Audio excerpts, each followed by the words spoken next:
Welcome. I'm so glad to see you all here. I've been looking forward to this event since, before we even knew it was an event.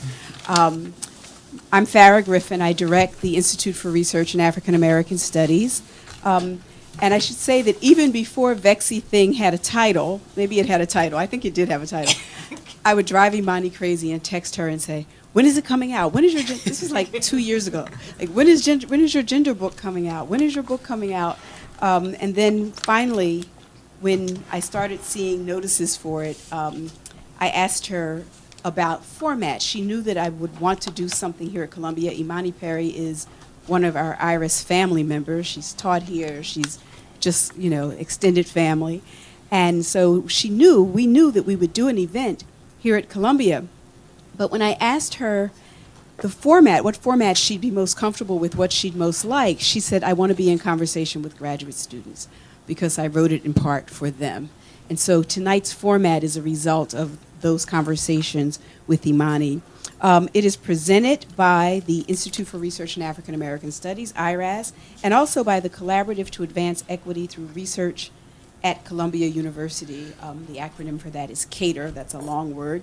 And the Collaborative highlights the groundbreaking work being done on our campus, but also throughout the country and globally about women and girls of color as a way of building capacity to bolster and expand existing research projects and to support the creation of new initiatives. And it's a project that I direct with my colleague Audre Nelson, who is unable to be here tonight. But the graduate students and postdoctoral fellow who we have here today are very kind of valued and vibrant members of both the IRIS and the CATER communities. Those are communities that overlap. So I'll introduce our panelists before introducing Imani, and then I'll tell you a little bit about how the evening will go. George Aumoithe earned his PhD in history at Columbia University in 2018. His project examines how the political economy of Medicaid and hospital provision shaped the social, political, and thus material response to the HIV/AIDS epidemic in the United States. His research interests encompass 20th century and contemporary U.S. history, civil rights law, public health, medicine, public policy, and comparative welfare states. Lisa Del Sol is a third-year graduate student focusing on works of literature within the Black diaspora, with a concentration on the use of language in the Caribbean, specifically Creoles and Patois, and its relationship to violence. She is presenting her latest project at this year's American Studies Association titled Black Death, Repetition, and Reiterations of Racial Terror, putting Kenneth Goldsmith's use of Michael Brown's autopsy in conversation with Dana Schultz's use of Emmett Till's painting, Open Casket. Elleza Kelley is a fourth-year doctoral candidate at the Department of English and Comparative Literature at Columbia University. Her research interests include space and place, architectural theory, literatures of the African diaspora, Black studies, visual culture, and performance studies. Tiana Reid is a writer, editor at The New Inquiry, and fifth-year PhD candidate in the Department of English and Comparative Literature at Columbia University. Her research interests include Black literature, poetics, feminism, and Marxism. Anthony Urena is a PhD candidate in sociology at Columbia University. A Paul F. Lazarsfeld Fellow, Anthony's research interests lie at the intersections of health, inequality, race and ethnicity, gender and sexuality, and risk. His scholarship concerns itself with analyzing the fundamental social roots of disease risk perceptions among members of hard-hit communities. So those are our graduate students. A wonderful interdisciplinary group of the forthcoming generation of scholars whose work is going to be transformative. Imani Perry. What can I say about Imani Perry? She's my sister, my dear friend, and all those good things. She's also the Hughes-Rogers Professor of African American Studies and faculty associate in the program in Law and Public Affairs and Gender and Sexuality Studies at Princeton. Imani has written and taught on a number of topics regarding race and African American culture, using methods of discussion and analysis from various fields of study, truly interdisciplinary, including law, literary and cultural studies, music, and the social sciences. Her work often focuses on the multifaceted issues such as the influence of race on law, literature, and music. Imani received her bachelor's degree from Yale University, and from there she went on to obtain both her JD from Harvard Law School and her PhD in the history of American civilization from Harvard University. In her work, Perry has taken on the many complicated and timely issues. In her 2011 book, More Beautiful and More Terrible, The Embrace and Transcendence of Racial Inequality in the United States, she discusses the ongoing intersection of race and politics in America. In addition to More Beautiful and More Terrible, just this year, 2018, she has published, let me go back. I'm sorry, I was ready to get 2018. She's also the author of Prophets in the Hood, Politics and Poetics in Hip Hop. And this year, May We Forever Stand, A History of the Black National Anthem, which is a cultural history of Lift Every Voice and Sing, which came out this spring, 2018. And I can say that in reading it, I would only describe it as a love letter to the song, a critical love letter to the song and to the culture and the peoples who produced and sustain it. I think it's a model of cultural history. Her biography of Lorraine Hansberry, Looking for Lorraine, The Radiant Life of Lorraine Hansberry, was published in September 2018 by Beacon Press and is a creative telling of this pioneering artist, activist, and intellectual. And the book that we feature tonight, Vexy Thing, on Gender and Liberation, is an original, historically grounded analysis of patriarchy, situating her readings of slavery court cases, historical vignettes, novels, works of visual art, to reveal a portrait of the patriarch as part and parcel of modernity, the nation state, the Industrial Revolution, and globalization. And I think one of its greatest gifts is the way it models deep and rigorous critical reading as a tool of liberation. And I'm not just saying this because I'm biased, because I am biased. You know I'm biased. But it is a brilliant, brilliant work. The format for this evening is as follows. Professor Perry will start with a 10 to 15 minute opening with remarks about the book. And then each of you have 10 minutes to share responses, comments on, or questions about the book. And Professor Perry will respond to our panelists, and then we'll open it up for a discussion with you all. So thank you. Imani. Can you all hear? Oh, is this on? Oh. Okay. Speak up? Okay, I'll do that. Well, I want to begin by thanking Dr. Griffin. I was trying to figure out how to say this without getting overly emotional, but it's there are rare people in what we do who are both extraordinarily brilliant and also extremely generous, and the kind of space and I think many of you all know this, but the kind of space that Professor Farrah Griffin has created for people beyond the body of her work is really special and precious. And my first experience here was when I was a miserable law professor, and I was trying to figure out what to do. And she said, "Why don't you come teach a class at Columbia and Iris?" And I taught a class in Iris, and it became clear to me that it was time to, because I didn't know if I needed to leave the law teaching or I needed to just leave the institution. And it became clear to me that I needed to make a transition. So this is really the place that allowed me to make the transition to find my place in the academy. And so it's wonderful to be here and to have so many friends and people I love in the room. And I also want to, before we begin, thank all of you, including Elleza, who's the best research assistant in the entire world. Who was the research assistant for Looking for Lorraine, and have had some opportunity to talk to everybody beforehand. And I feel really fortunate that you all have taken the time to respond to my work. And I'll just say, I'm going to speak really briefly about the project because I am eager to be in conversation. I mean, it in some ways began for me in a frustration, a series of frustrations. But one of them was, I saw myself as emerging as a feminist out of a tradition of Black and Latina and Marxist feminist thought in the 70s and 80s that was an effort to think deeply about the experiences of those who were sort of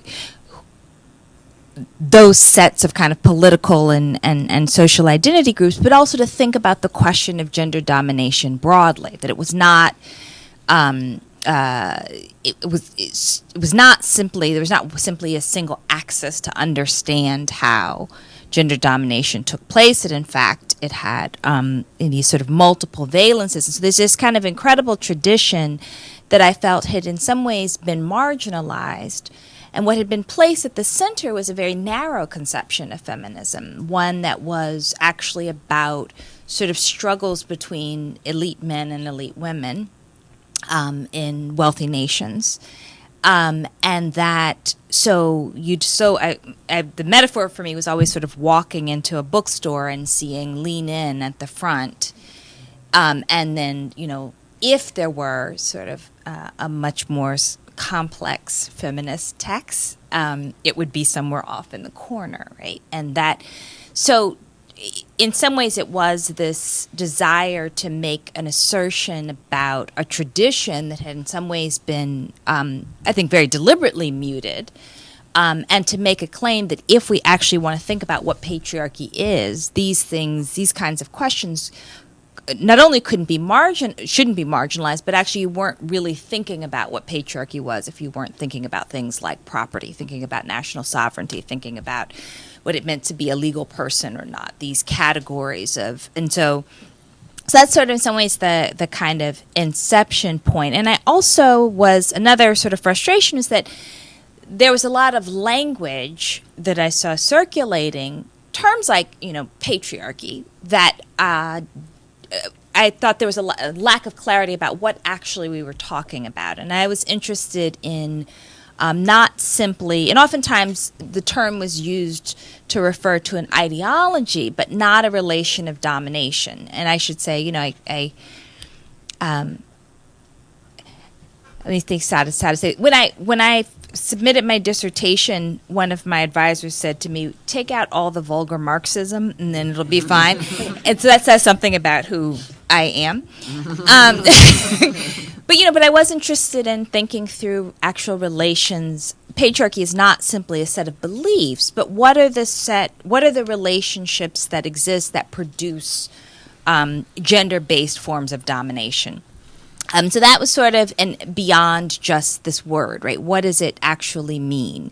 And then what does it mean as the political economy has shifted in the last several decades, right? That's what I wanted to figure out. And so it was really a project of discovery. It was mining previous generations of work. It was trying to think through the history of modernity, a lot of legal history, and trying to present a portrait, but I also wanted it to be a portrait that functioned as much as an invitation as an assertion, because ultimately what I think is that if we are, for me, the idea of sort of what it means to be a feminist is to read through the layers of gender-based domination in order to imagine a liberation, a liberated world, right? And that it's not simply a set of doctrinal positions, right, on this or that issue, but actually how do we think through what domination is actually taking place? And I think it's increasingly complicated in the digital age, in late capitalism, and so I wanted to offer this text as a sort of not just an argument, but also a model of a kind of reading that would then not just be an invitation to engage with the argument, but actually to potentially engage contested readings, right? Or so that there's sort of like a hope for me that the readers would be open to a kind of exploratory response to it, which is part of why I think of, my ideal reader was graduate students from the outset. And so why I'm so appreciative of all of you. I'm going to stop there.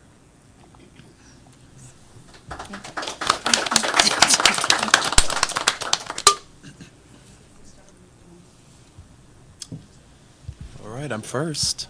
Thank you. Well, first I want to say thank you, Imani Perry, for a wonderful book. It's really a beautiful book, and I can see that you were thinking about graduate students when you're writing it, because you really engage all of the important so to call thinkers in the academy, and how we've been alienated from them, and how we can now grapple with them. And I think that really matters a lot.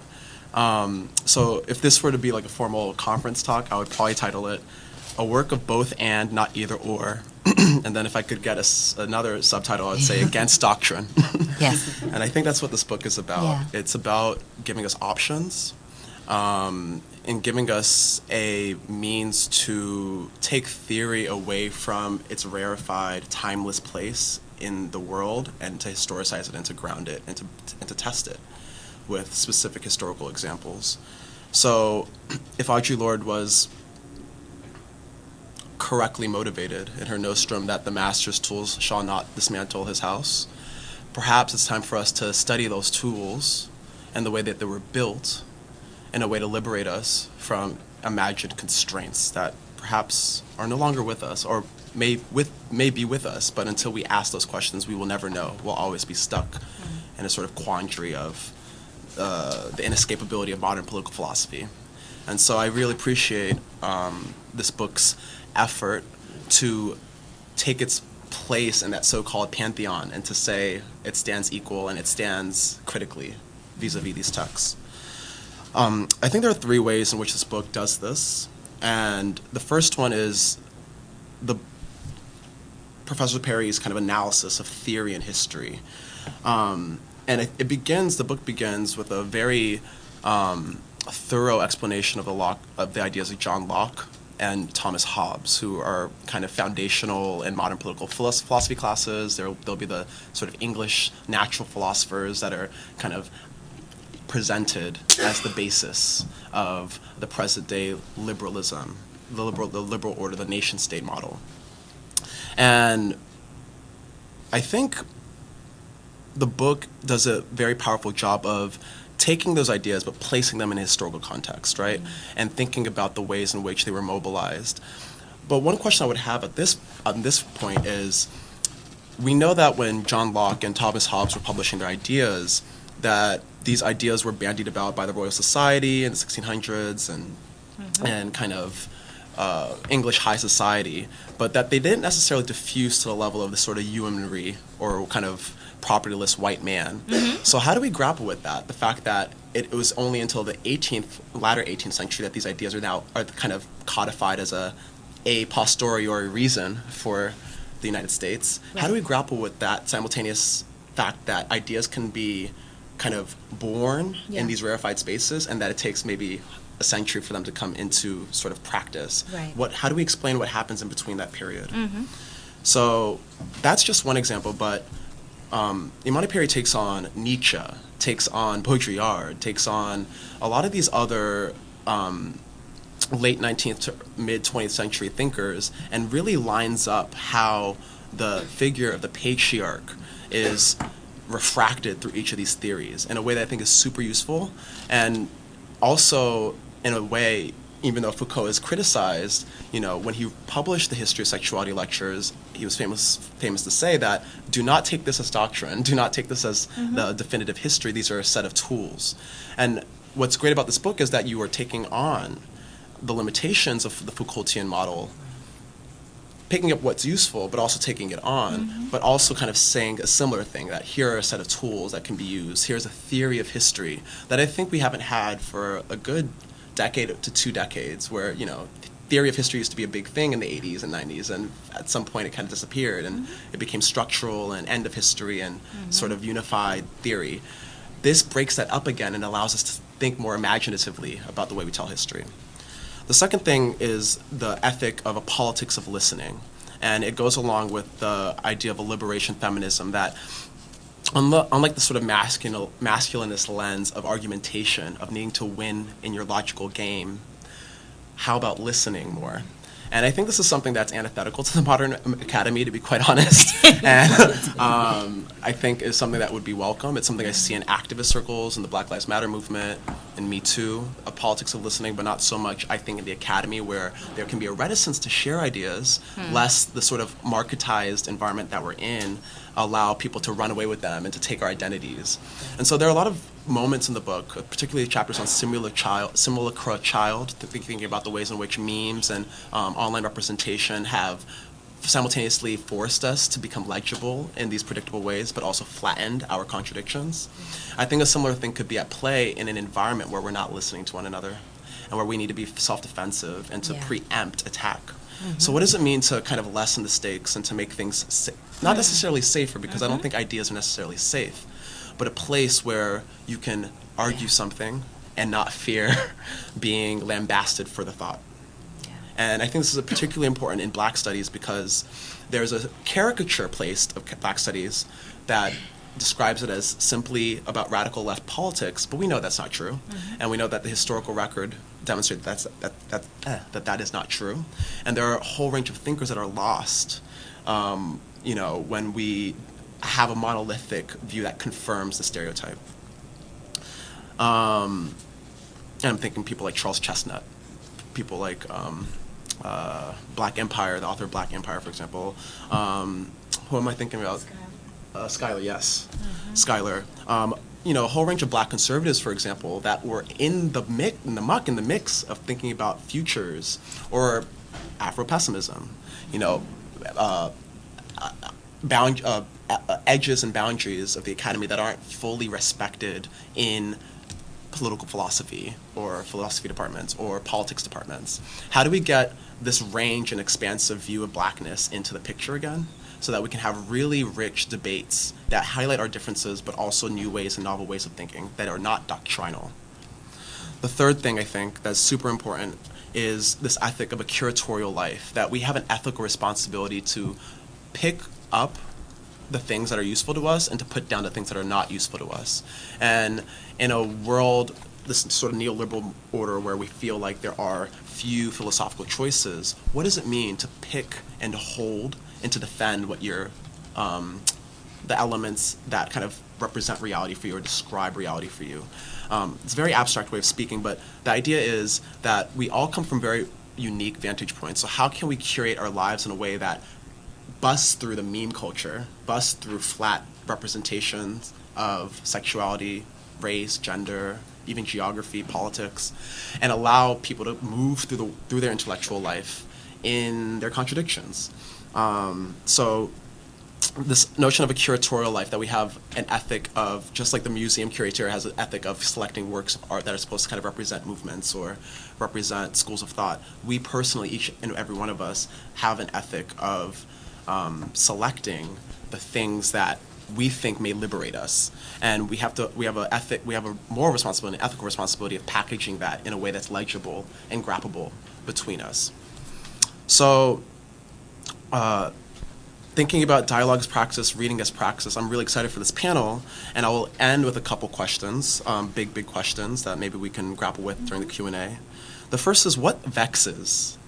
And when I ask that question, it's obviously because the title is Vexy Thing, and the word vexing is to trouble and to upset. But what exactly vexes? It's clear that the book is an analysis of sources of gender domination. But what are those sources of domination? The book does a great job of giving many examples, but I'm sure we can come up with many more in community. So let's practice this. What are the things that vex us? What are the things that are quote-unquote sources of domination? And can we interrogate how real those sources of domination are and what it means for something to be a real source of domination versus unreal? Because this is another thing that I think the book tackles. Another thing that I would like to ask from the book is, how can we awaken emotion to get to the crux of ...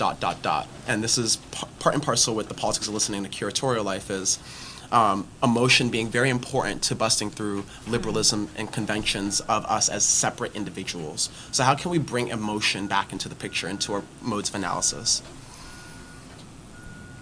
In terms of Locke and Hobbes, how do we read modern political philosophy going forward? So if we can no longer accept this reified theory as sort of self-contained and unassailable, how then do we move forward with these questions Do we need to continue to beat a quote-unquote dead horse? Or are there new questions that we are now able to tackle because we are no longer having to respond to hegemonic discourse? Is it possible to not respond to hegemonic discourse? I'm just trying to think of ways in which we can begin to practice liberation rather than just imagining it. How do we confront non-personhood and the history of the creation of the human? Obviously, we've had thinkers like Alex Wahelier tackle this question on, but oftentimes the theorization can be a little inscrutable. And so how do we do this in a way that allows people to kind of simultaneously think about their literal personhood, that they're alive, that they're thinking, but perhaps the ways in which the law writes them out? And I think there's so many examples that we can unpack here. Last two questions. If unfreedom made reciprocal acts impossible, do we now have the freedom to reciprocate? How has reciprocation changed over time? How has neoliberalism made exchange even more unequal, and how do we grapple with the contradictions of the older form of liberal philosophy, which might have felt that two actors, through contract law, for example, had an equal means to exchange things fairly, to the kind of marketized world that we live in now, where our labor is constantly debased and there's constant anxiety about the value of what we bring to the table. And then my last question is, and I think it's an important one because you end the book here, is how do we value the monstrous? What does that look like, and what could it teach us? And I think one of the most important kind of things I learned from this book was this idea of a vestibular person, the person that's not quite in the public or in the private, the field hand that was on the veranda of the slave master's plantation, or the sex worker who works today on the peripheries of the economies of desire and denial and rejection. What does it mean to kind of examine that as monstrous, and how does a reading politics centered on the monstrous look in each of our work? That's it. Do I need to speak near this or around it? In it, right? In it? Okay. I'm a Virgo. I'm going to read off the page, and I'm going to take the full 10 minutes, and if you're bored, I won't be offended, I promise. So just a warning. Okay, so Vexy Thing is a book that asks us to read differently. In the introduction, we are invited to perform multiple alternative readings, and in the first chapter, to consider alternative symbolism. One of the ways we are able to accept this invitation is through Imani Perry's extensive and rigorous attention to the visual. Here, in particular, the way she writes about visual art both troubles disciplinary boundaries and asks us to consider what constitutes the archive in a more capacious way. Representational modes, both visual art and schema and others, for Perry are integral to constructions of patriarchy and their idealization, but also to their interruption and refusal. From Elleza Tsui to Wangechi Mutu, from Glenn Ligon and Julie Moretu to Leslie Sarr, whose work is actually on the cover of the book, if you guys have seen it. Where am I? Contemporary art shares a seriousness of consideration alongside Renaissance artifacts, gifts, maps, and walls of artificial hair at the beauty supply store, bundles. Beyond just interdisciplinarity, however, Perry's writing on the visual exceeds the disciplined conventions of art historical practice. Reflecting on Kara Walker's marvelous Sugar Baby, Perry recounts her own experience with the work, a kind of embodied critique so often missing, marginalized, or considered improper within scholarly conventions of the art historical, as well as the literary, of course. But this inclusion allows us to pick up on something else. Nausea, the olfactory, the presence of the critic's body, of one's own body placed within a broader configuration of bodies. For example, what it means to look at certain kinds of art alongside others, people in various subject positions and differential relations to consumption. Furthermore, Perry's consideration of what constitutes cultural production and who gets to be a cultural producer continually destabilizes lines of subject and object, fact and fiction, boundaries of ontology and temporality. She places Alice Knight and Pilot Dead alongside Leslie Sarr, Jean Rhys, and Wangechi Mutu. Rather than distinguish between fictional character, writer, and artist, she recategorizes them all as creators, mappers, and remappers, engaging in similar and comparable aesthetic and political production. But Perry's attention to the visual also exceeds the formal confines of fine art. Her attention to textile, adornment, and surface is a subtle yet powerful intervention into the ways we read gender and its metamorphic ripple across the sociopolitical fabric. Deep and multivalent readings of surfaces abound, from the double portrait jewels gifted to Sir Francis Drake by Queen Elizabeth to Victoria Welby's fascination with slaves swathed in silk or satin, from the cartographic patches of Harlequin's habit or the root-ribbed Victorian dress worn by Sar's covergirl. But Perry does not merely mark the presence of these emerging and erupting ornamental surfaces. She also considers at length adornment as a site on which the production of gender and the constructed nature of choice and desire are enacted and understood in the neoliberal context. She writes, quote, "Women of color who have seemingly transgressed vestibularity are draped in beauty, in hair, in bags, and shoes. The objects are not allowed to stand alone, from the neo-colonial fantasy flavors of weave bundles to the horrifically violent conditions of the sweatshop. Surface is always more than superficial." Perry toggles between what the surface tells and what it obscures. This is one of the ways that she discloses, quote, the layering inherent in modern patriarchy. Through her reading practice, she reads between surface and substrate and against their false separation. In line with the visual, and also arguably still with visual art, Perry pays particular attention to maps and mapping, especially in the chapter Unmaking the Territory and Remapping the Landscape, which is chapter 6, but also throughout the book as a whole. Just as the map is an instance of creative production, of projection and storytelling, it is historically an ordering technology, one that imposes diagram and grid, typology and taxonomy, one that enforces borders and enclosure. Map, after all, is both noun and verb, material object and a machination of power. As Perry notes, quote, "Cartography was and is a necessary exercise for establishing sovereignty. Textually and visually, it marks ownership, established or perspective, and it guides movement, including invasion." But Perry, in keeping with the objectives of feminist geography and critical cartography, reminds us that, quote, "maps are contingent and political," end quote. Robert Talley, for example, has argued that maps are political and pedagogical, and perhaps we ought to retain the map for its potentially subversive, anti-imperial, or anti-capitalist uses. So what of the map not as content, but as form, as methodology? I'm thinking here, too, of the map's capacity to represent and represent. So I guess the question here would be, how do you see its potential use or misuse of the map, especially given the ways that mapping is so often talked about too narrowly, I think, as a technology of domination or as an ordering operation within Cartesian epistemology. With regard to Pilot Dead, who Perry calls the remapper of Song of Solomon, what might it mean for the mapper or remapper to be the outcast, to be outside of space and time?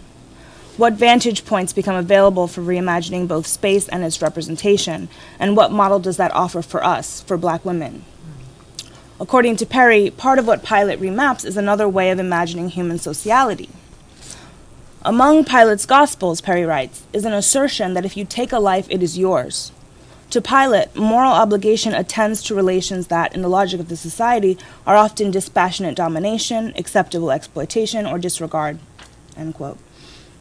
To remap here is to restore a metaphysics of entanglement, a refusal of taxonomic fracture, an ethical imperative as a way of describing or redescribing the world.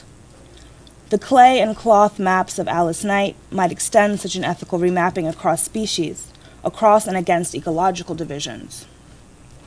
An interest in mapping perhaps resonates with a feminist, particularly a Black feminist, genealogy that is deeply preoccupied with spatiality.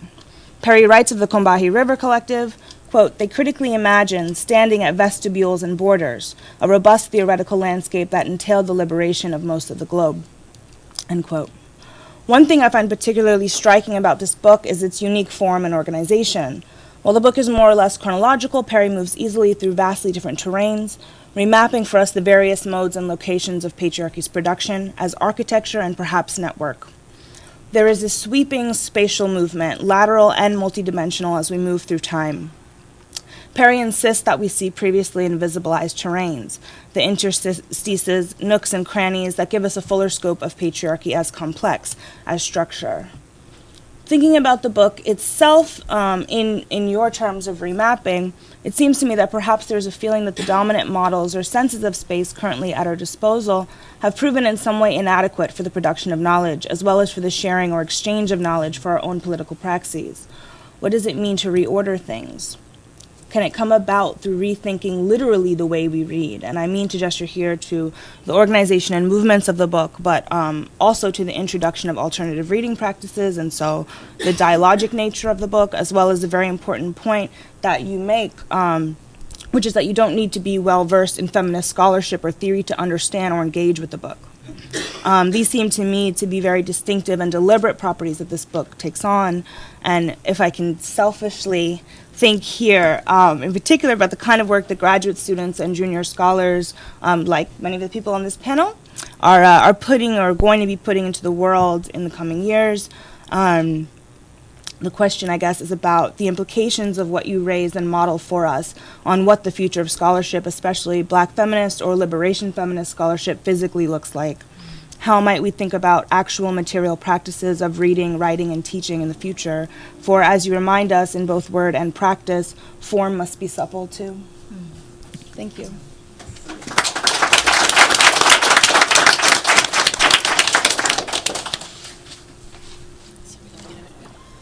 Okay, I'm Elleza, and I'm going to give my comments on the text. I may not use the entire 10 minutes, but that's okay. I want to start off by saying Vexy Thing is a book that I believe is quite haunting, to be honest, and haunting in a very good way because of what it leaves you with. And specifically what I'm talking about is Chapter 3 in the Ether, about the intellectual use of Professor Perry's drag. And by the drag, I mean particularly page 121, where she states, "We are not held accountable for the suffering we do not witness, as well as the justification that one makes or the mental gymnastics that they have to perform in order to recognize the ways in which they contribute to another person's suffering." And again, you bring that back up on page 233 when you start to discuss the simulacra. We need to go down this path of questioning again, considering who buckled under so that I may sit and write in comfort. What is my obligation to those people whom I cannot name? And when I think about that in terms of this text, I think about also in Chapter 3 when we're also discussing the way that we as consumers don't necessarily pay attention to the ways that we can dominate other people, or we don't look at that in terms of the relations of domination. And I also appreciated the discussion of pop culture and in terms of the way in which people have to market themselves. And I know as junior scholars, we're all thinking of the ways in which we have to market ourselves in the academic market. But Professor Perry also discusses the way that people sort of market themselves in other markets. And I actually appreciated the response in which you quote Cardi B. I thought that was really interesting when you described her as a market victory in the age of the simulacra. And just thinking about the way in which pop culture has also had these really interesting ties into the ways that we can think about things and theorize about things that we wouldn't necessarily look at as a point of inquiry. So that is something that I definitely appreciated in this text. And I also appreciated the discussion of witches. And to quote you on page 174, the way that you described this as the speculative world of the past and the present. And you state after that that you're gesturing towards the possibility of other grammars. So when I think about that in terms of what it means to be a liberation feminist or to practice reading in terms of liberation feminism, what does that look like for you? How do you envision alternate grammars or other ways of being or other epistemologies in the world outside of the ones that we are trapped within and continue to work within despite the fact that we can't quite get out of them? Yeah.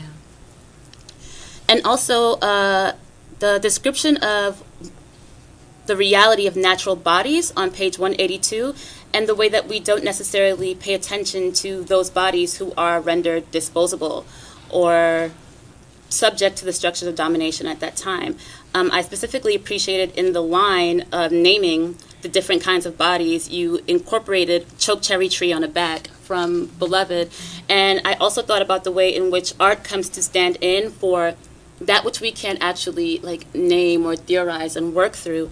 And I just want to read from page 233 because I found it absolutely beautiful. In terms of the tools that we are left with, as we start to create these new methodologies or new ways of being in the world. And here we are. Art answers these questions when fact cannot. Its functions is to incite our imaginations, to add to the collage of our thoughts, to know and become part of the shaping of our worlds, and therefore ought not to be treated as passive commitments, adulation, or artifacts for fandom. This means we grapple, we think, we love, we critique. We set ideas and experiences and deeds alongside one another. We do not enter the world simply carried along by the waves of rapid-fire attention fueled by the corporations that are deeply embedded in all of our lives. Rather, we seek nourishment to learn, to expand, to refuse, to open up space for our fullness rather than replicating the habits of enclosure. My flesh crosses where other flesh cross, but our relations are not equivalent. Across the door, closing off my domestic space, across shipping routes, before the packing and assembling, there's a person or people to whom I am ethically bound, even though they are unknown to me. The question, and here I am following DeSelle's lead again, is to operate with an ethics of liberation so that this unidentified person is not outside my political community, but rather squarely in it. So why I appreciated this section of the text is because you constantly come back throughout the text to this idea of the way in which we sort of have emotionally lost touch with each other as other human beings. And I believe that that's really important in terms of thinking of liberation feminism and how that's going to act. It really relates to the ways that we're going to think of each other. And you also bring up the ways in which the failures of inclusivity on page 115 and 116, and how this is all about not so much actual inclusivity and thinking about those who are outside of the periphery, who we can't see, who also lie on the edge of, non-personhood, but the ways in which this has become a site of commodification and not really actually including people. Right. But the marketing of more colors for makeup you speak of and different body types, how this is something that doesn't really look at the actual people who are excluded, and you start to discuss towards the end of the text, I can't remember the name, but the trans woman that interrupted Obama during the LGBTQ. Yeah. Yeah. And I found that interesting that for this event in which he's trying to highlight the struggles of the LGBTQ community, he's completely silencing this woman and silencing her struggles and actually has her escorted off. So I just thought it was really interesting the way in which this book sort of forces me to think and question, what does it mean to read as a liberation feminist, and how do I incorporate that practice and use it as praxis in my own studies? It's something I'm still grappling with. I don't expect to read the text and just immediately know how to perform it. But I am grateful because it's opened me up to thinking about that and incorporating it into my own work. And I just really appreciated the importance of reckoning with self-implication throughout this text. How the book reads like a conversation, but then you have these moments when you turn directly to the reader and you're responsible too. Right. It's not just people who have wealth or have this, that there's levels to privilege, and you need to recognize the way in which you are privileged. And you also talk about your own experiences being within the university and understanding what your position is. So I definitely appreciated that. And also, again, on, sorry, my little note here, page 223. I'm just going to go to that really quickly because I found that beautiful. I would like to end with this. The events and personalities and relations in these texts disrupt grammars and propose phrases through which to develop values. They are indexical, pointing to reference, men, women, places, races, in rich contexts that alter prescribed meanings. This thematic alone provokes a challenge to the oft-presumed ideal of our given and abstract political and legal order in the United States and the West generally.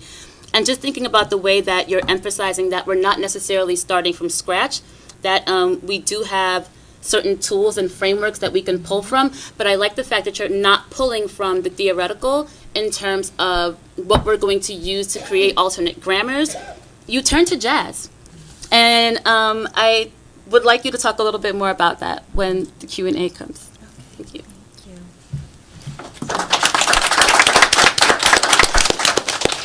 Hi. Okay, so I'm going to raise two interrelated points and then offer a question that probably isn't that terribly related to the points that I raised, but that's fine. And the first is, some of it echoes with a lot of what has previously been said. The first has to do with, I think one of the most important things that I got away was that this book is a study of patriarchy, and I think that in the academy we often say gender as a euphemism for we're studying women or we're studying something else. And so I think the focus or the refocus on patriarchy is something to sit with. And what is the way in which Dr. Perry examines patriarchy? I'm going to read a short quote from the introduction. These stories, events, and cases are deliberately chosen to resist accounts of patriarchy that treat patriarchies in each society, culture, or subculture as a parallel set of structures that merely repeat themselves within each group, ethnicity, or nation-state. In other words, this book does not say, here's patriarchy here, and look, it's over there, but instead explores the historical and philosophical relation between the here and there. And so the first part, the first thing that I want to talk about is the title of the book, which I think gropes for understanding feminism as a critical reading practice. And the very first thing that gets me is the title Vexy Thing. And the first thing that I thought of that I showed Elleza today was the 1976 song by Hot Chocolate that goes, I believe in miracles. You gotta sing it. Yeah, no, I'm not singing it. From You Sexy Thing. That's it. And the thingliness in You Sexy Thing perhaps indexes what we already know, or it might index some of the things that we know, some of us, because we live it. Objectification and sexualization of women under patriarchy, the violence of being interpolated. Perry's title, I imagine, supplements what we hear when we hear sexy thing for vexy thing. And vexed is a word that I first learned actually not in English, but in Jamaican patois. And, it can mean a similar thing in English: angry, upset, annoyed, frustrated, distressed. But it was much later that I learned about vexed in a kind of academic parlance, referring to a vexed question, a vexed problematic, something especially tangled, something especially complex. And reading Perry's book, which is really quite wild in scope, I mean, it's really capacious in kind of the things it tackles. Reading Perry's book, we might sit with all of these meanings together. And so Vexy Thing, which actually isn't a named sort of conceptual apparatus within the book, or theory or analytic, and this is intentional, it's more a marker of a problematic, a way to read, a way to switch things around, a way to substitute. But Perry provides a few clues as she hints to the title through the use of the adjectives vexed and vexing, but also the noun vexations, something like we're operating on a vexing terrain, we need to think about the vexations of commodity culture. And one of the ways that Perry does this is through, in the introduction, linking the vexing historical conjuncture in which we live to thinking about feminism as a critical reading practice.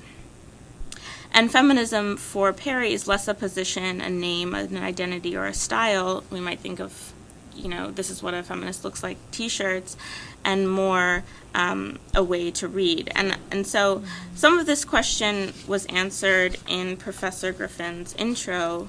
And does this way to read depend on who is reading? And Perry explicitly signals a we that I think is worth lingering on. In the introduction, she writes, throughout the text, I write to readers as we, as a mode of naming the collective, though virtual process of writing, reading, and grappling between writer and reader. And so I'm asking, who are we, and how many are we? Citing and addressing a we puts pressure on the myth that we can think our way to the right place. As Perry writes in the first of two interludes, which are really amazing parts of the book that kind of mine the autobiographical example and sort of sit askew to the rest of the book. As Perry writes in the first interlude, we often quote, "We often speak the language of liberalism even as our critical languages are Marxian. That is to say, the terms of our popular feminist books, of our protests, and of our legal struggles are often constructed by the liberal democratic project. The urge here, then, is that we don't deny our complicity." Lisa, you used the word privilege, but I think we might also think about complicity in capitalism, in neoliberalism, patriarchy, and institutions like this one where we sit. Perry also uses the legally and morally tinged word of guilt. She writes, "There is no universal we are all affected differently." Her we is under erasure, a move borrowed from Derrida, a we that, quote, "has a line through it because it, as a signifier, is not quite right. It is not necessary to illustrate the point."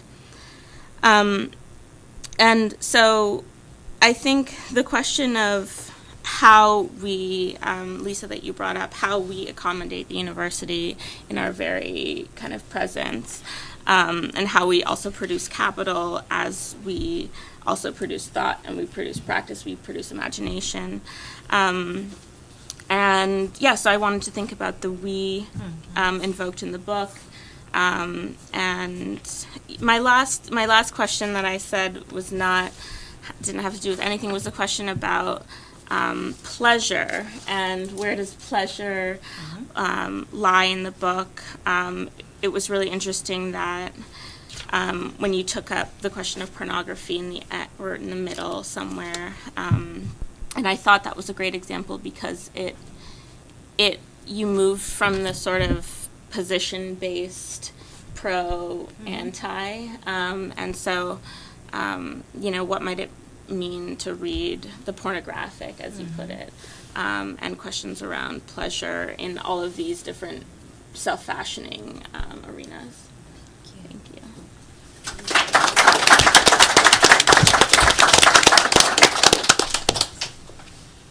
Good evening, everyone. Thank you so much to Professor Griffin for inviting me here, for all of these insightful thoughts from my panelists.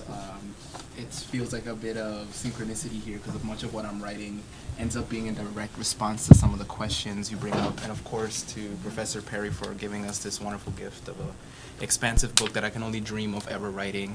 It's a true feat. You have to read it. But though I am a sociologist by training, I have admired Professor Perry's prolific scholarship for quite some time, as it is, to me, a prime example of the kind of research the world needs most.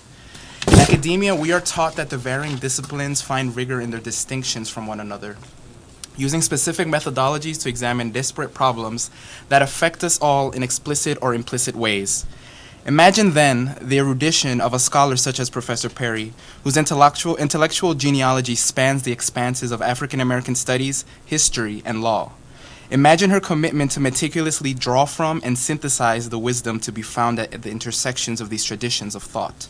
Imagine the impact of the insight this crucial work brings about. With the existence of her latest work, Vexy Thing, on Gender and Liberation, we thankfully don't have to imagine at all, only witness. Created with a profound pledge to interrogate a specter that has followed nations, societies, and communities since time immemorial, Perry's work takes seriously the task of examining the origin of that all too commonly spoken, yet so often opaque word, patriarchy, bringing to the fore the lacerations it has left on our collective pasts and our shared lived experiences. Perry's argument, like the problem it seeks to address, is multifaceted, but perhaps the most salient aspect of it is that the predominant discourse on the ills of patriarchy has mostly centered around identifying its pattern iterations across time and space. Not much has been done to investigate, to put it in her own words, the historical and philosophical relation between the here and the there. It is only through this critical kind of reading that we can begin to envision a future in which we do not simply heal ourselves from the wounds of systemic gender-based domination, but rather learn how to grow from them, fashioning a new existence in the name of liberation for all. A woman of and beyond her words, Perry walks it like she talks it. Taking up this monumental task by curating an extensive dialogical critique of the ways patriarchy has normalized gendered oppression through centuries of imperial conquest, legislative mandates, and insidious sociopolitical machinations. In terms of structure, Vexy Thing reads like a lucid fever dream.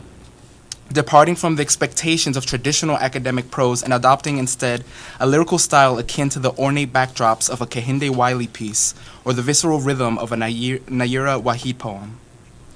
She has meticulously pored over and spilled forth the bounty of countless legal documents, essays, artworks, fictions, and non-fictions, reading through these texts to show how 16th century economic liberalism conceived patriarchy as a brutal binary that decides precisely who gets to be counted as a person, and the violence doled out to those who don't.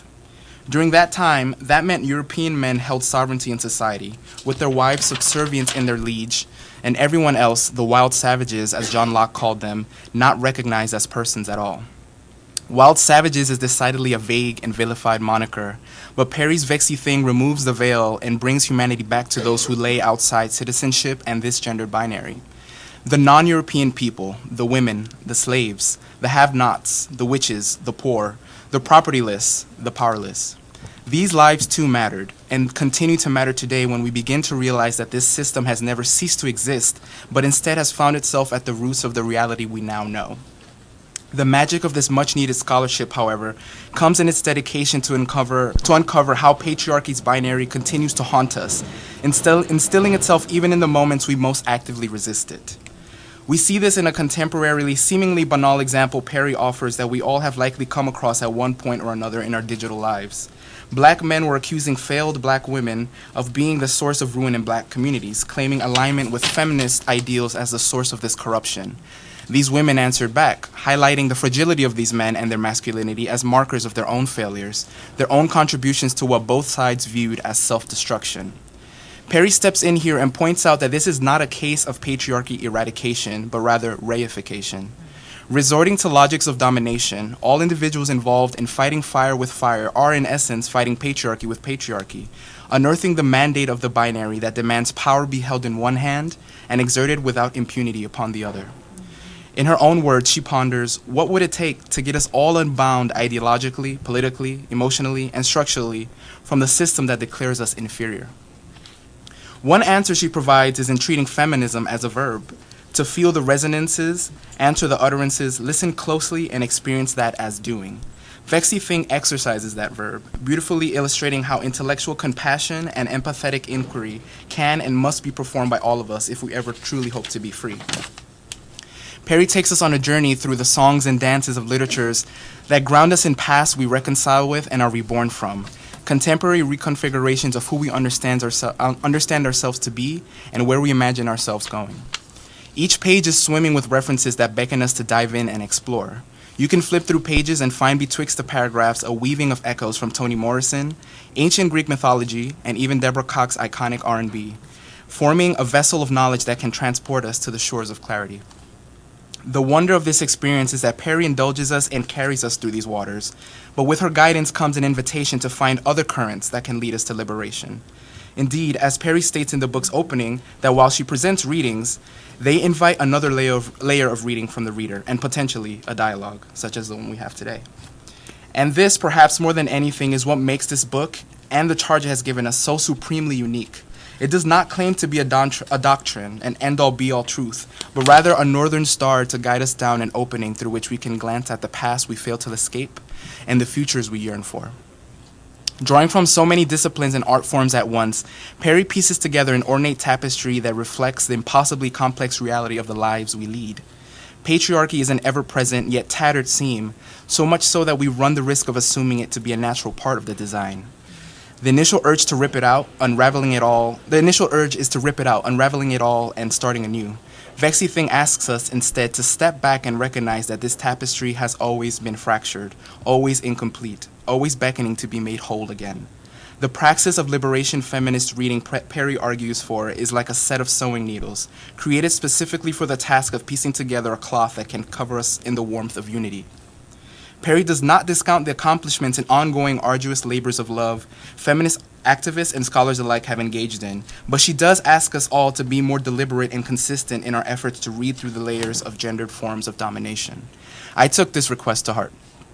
As a sociologist whose research interests are located at the intersections of health, race, gender, and sexuality, I would be a fool not to. I am currently in the midst of writing my dissertation, which concerns itself with one central question. How do people come to understand the relationship to the illnesses they have been deemed to be at risk of?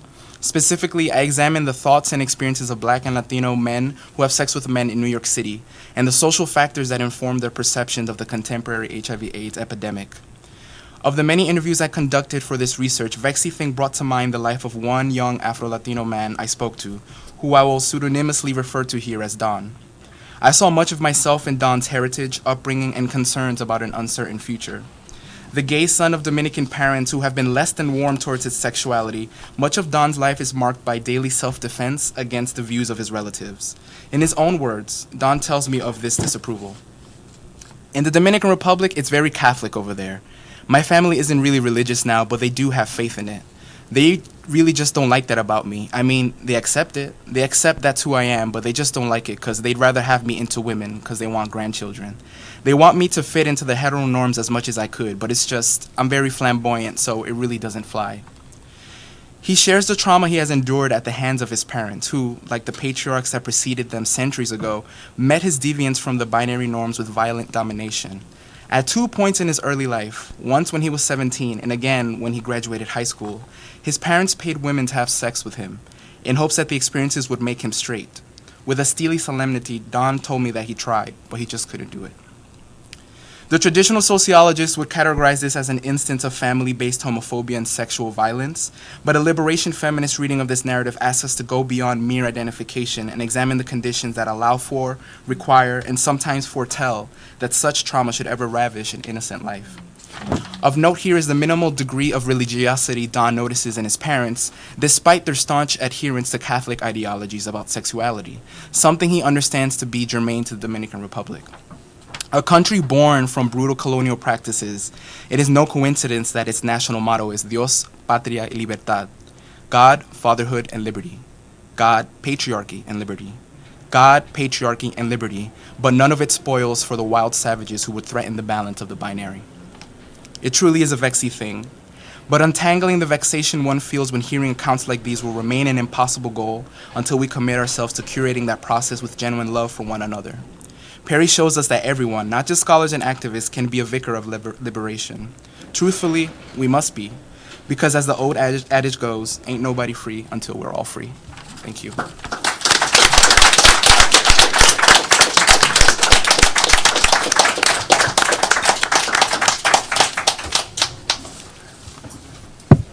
Okay, I'll try not to go on too long. This is amazing. Thank you all so much. Just a few things. And I want to respond to the questions, although I think the questions are actually, so many of them are bigger than what they require actually collective response. I'll say, with respect to the initial question, which stuck with me about sort of the space between the political philosophy and the creation of a legal order. I mean, in some ways, this is what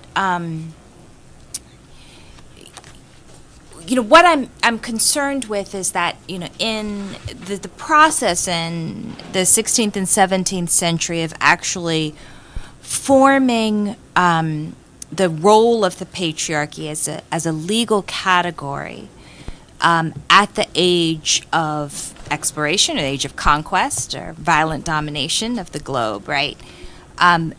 Where the patriarch is produced by the logic, a legal order of property, of sovereignty, and also legal personhood. And one of the things that I do for, most of you haven't read the book, but I talk about how legal personhood is very different than being a person, or different than even the category of human. Legal personhood is about being recognized before the law, which is, I think, probably came through. And so what I'm interested in is that those who fit into that intersection of roles that put them in a position of being amongst the collection of people who could dominate the globe, right? And the legitimation of domination, that's actually a shifting thing, right? Who qualifies as a patriarch shifts over time and space.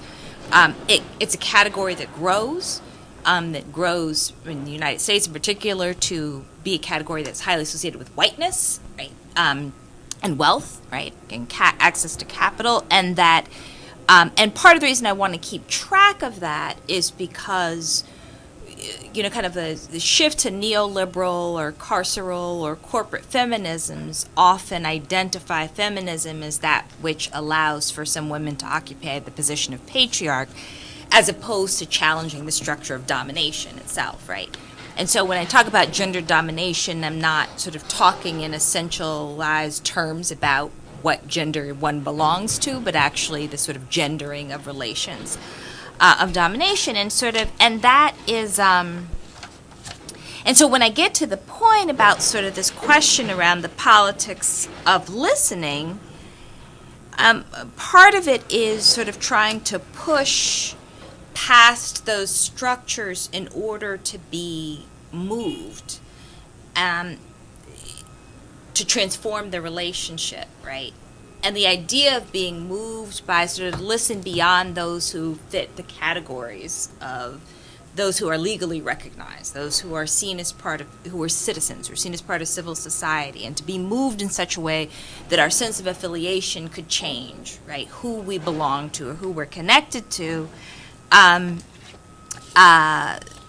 is also a challenge to the political philosophy that underlies so much of this, right? Because there is a structure of sort of, it's part of the Enlightenment of distinguishing between sort of reason and emotion that, it's part of why this book is sort of wild, right? That it goes all over the place, is that, you know, I want to point out that things that we talk about as reasoned analysis are deeply emotional, but also that our ethics, our ideas about how the world ought to be organized across the board are emotional. So let's think about sort of what emotional registers we occupy, right? Where we allow ourselves to be moved, who we allow ourselves to be moved by. I'm going to move around a little bit, but because the questions are so, just so good.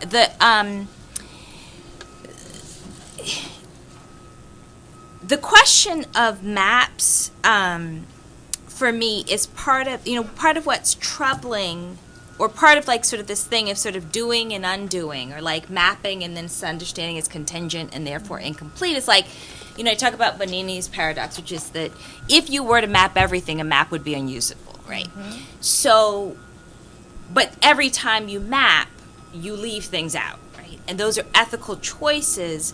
But it's also the reality is I'm not willing, I think we should be very skeptical, and this is why I'm not willing to say these choices that I make to attend to this, this, and this are necessarily the right choices to make at all times, right? So we make these choices understanding that there is this possibility that there may be a profound ethical failure in those choices. And so there's an open, so it's like, okay, well, here's the map, but I may have to erase and put something else on there once I sort of am transformed and moved. And we may need to reorder. And so there's a kind of, for me, a kind of concession to the limitations of what it means to be a human being, right? Like that we can't attend to everything, but we try to get towards something better. And for me, it also connects to this point, which you all really got quite well, which is that, you know, I say it as there are no clean hands, but I actually think you all both captured in much more eloquent fashion complicity, right? We participate in these orders that are part of the logic of domination. We can't escape it. And I don't say that as a like kind of throw your hands up, but actually to get away from what I think is a common practice where, like I'm always saying, you know, so I grew up on the left, and I'm so confused now because when I was growing up, the idea was like we try to get everybody on our side, and now it seems the norm is like you're not left and that right, like we actually push people away. So I don't understand, like, you know, we're supposed to be trying to seduce people to be on our side. But I do think so. The idea of people being transformed or being moved is really important to me. But it's also, as part of that, is the recognition that our complicity means that we should be cautious, even as we sort of push. Well, these are the positions we think we should take, or these are that our complicity should also lead to a kind of humility vis-a-vis other people, right? This idea that we have to do this together, that this is not. that politics should not simply be personal possessions, but they're modes of interaction, they're modes of engagement. I want to get to this question about, so I would say the map is always filled with erasure, right? The road is always filled with failure, right? And I think that that's actually part of the title is like that song where it keeps, so the song is really kind of problematic, and it's also very enchanting. But he says, I believe in miracles over and over again. And that is such an important, like, so sort of this faith in possibility, even in the midst of this mess, is sort of what, and also faith in possibility, even in the midst of our personal messes. I mean, part of where I first came to the title Vexy was that, I understand my complicated feelings about so many of these things that I understand is worthy of critique, right? And that seems to me to be a necessary precursor, and that connects to the question of pleasure, because I think that it is pleasure is as much a minefield for the ideology of patriarchy as violence is, right? I mean, and so often they're tied to each other, and so the question is, how can we sort of recognize? And I think, and this connects to questions around visual arts, around beauty, right? The tentacles of empire and capitalism are such that so much of what we desire is actually attached to logics of domination. So much of what brings us joy, right? And how to wade through that, I don't really know in terms of like a kind of teleological way, but I know that we have to wade through it, right? That we have to struggle with it, right? That seems to me to be the de minimis, as opposed to being like, well, I like what I like, or there's nothing I can do about it. Like, that we sort of try to work through it.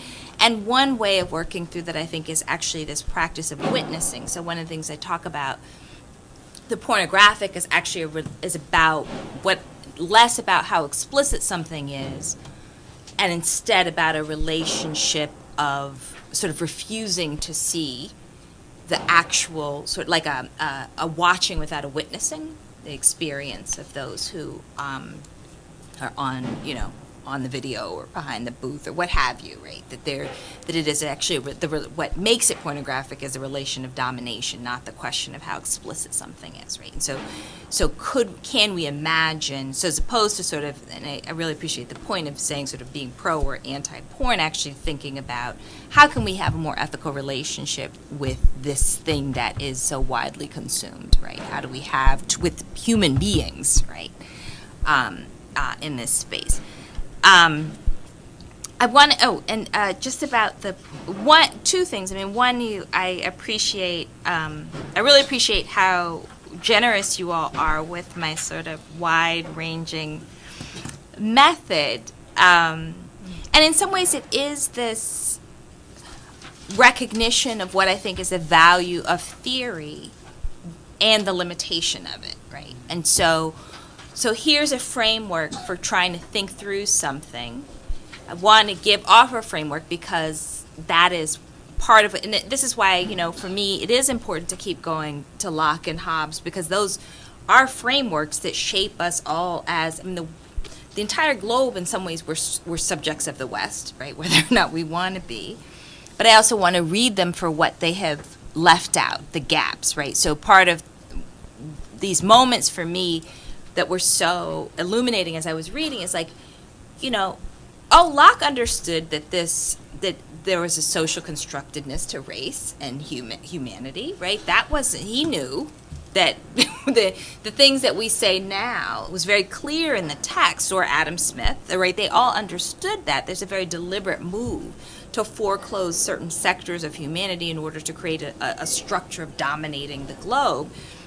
And so you can read sort of subsequent post-colonial theory inside those texts. And that actually seems to me to be the question, sort of like, how does one deal with the fact of the circumstance of how the world has been created? Understanding you can't absolutely reject it, but you have to actually occupy it. I love this the sort of theme that several of you all talked about sort of what it means to look from the outside in, as a kind of, or look from the position of the non-person, and that's a category that I use, the non-personhood status, and to envision alternative grammars. And I think of that, I think it's and then how to value the monsters, how to value the people who, that comes from, like, the most important sentence sort of underneath this book is Hortense Spiller's saying, embrace the monstrosity. Like, that's the undercurrent of the text. And I love that formulation because it is not, there's this tradition of a kind of romanticism in liberation visions, that we might expunge all the ugliness of our experiences of domination, that we might become fully free. And I think that that's a dangerous fiction, that we have to sort of embrace ourselves as battered and bruised as we are, the fact of what history has produced, in order to sort of imagine reordering, right? And so I guess that's why, it's actually why Pilot is also sort of the undercurrent of this, Pilot Dead from Song of Solomon, as someone whose body is asymmetrical, as someone who's frequently cast out, and someone who's always, though, inviting community, right? Like she refuses the expulsion and refuses the rejection, and imagines, keeps trying to reimagine sociality and intimacy, and is also fallible, right? Like, one of the keys to the novel is that she gets this, for those of you who haven't read Songs of, she gets the song wrong, right? Like, she gets the reference wrong, and yet she's right? Her ethical, so that there's not this idea of the sort of human fallibility in the project is so important to me. Okay, I'll just say a couple more things. I'm going to stop really fast.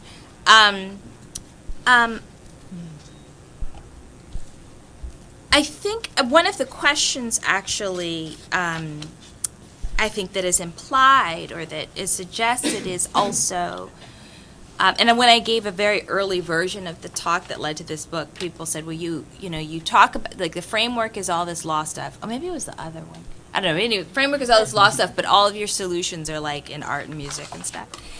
And it's because I think that's where they are. I think, that as it stands, so you can, so the question of sort of reading as a liberation feminist, reading through the layers, I think in terms of our immediate political decision making, it should guide how we decide on a day-to-day basis, how we interact, how we vote, or don't vote, or how we decide to engage politically. But that actually isn't the sort of fullness of the project, right? That's actually a guide, so that there's a kind of critical reading that guides our day-to-day decision making, but the larger project also understands that there's something about these structures that are fundamentally unethical, that we have to, but that it actually takes process to even get to imagining a more ethical order, right? So you can't even, I used to sort of believe more in meta theory. I don't know that we can even theorize what would be a just order given the limitations of our frames of reference presently, right? So we just sort of, to the extent that we do, because imagining is important, we're just taking steps to them. And I do read visual artists, novelists, musicians as doing incredibly important philosophical work that I think in many ways has a landscape that, I don't know if the word is freer, but a landscape that is so much more experimental than jurisprudence or traditional philosophy, that it brings us closer to thinking through how to be in right relation right? A relation that's not domination. So for me, you know, I am reading these things as a way of sort of political philosophy, partially because political philosophy as such so often misses the boat by virtue of its methodologies. I don't know if that made any sense. I'm going to stop now. Yes, it makes sense.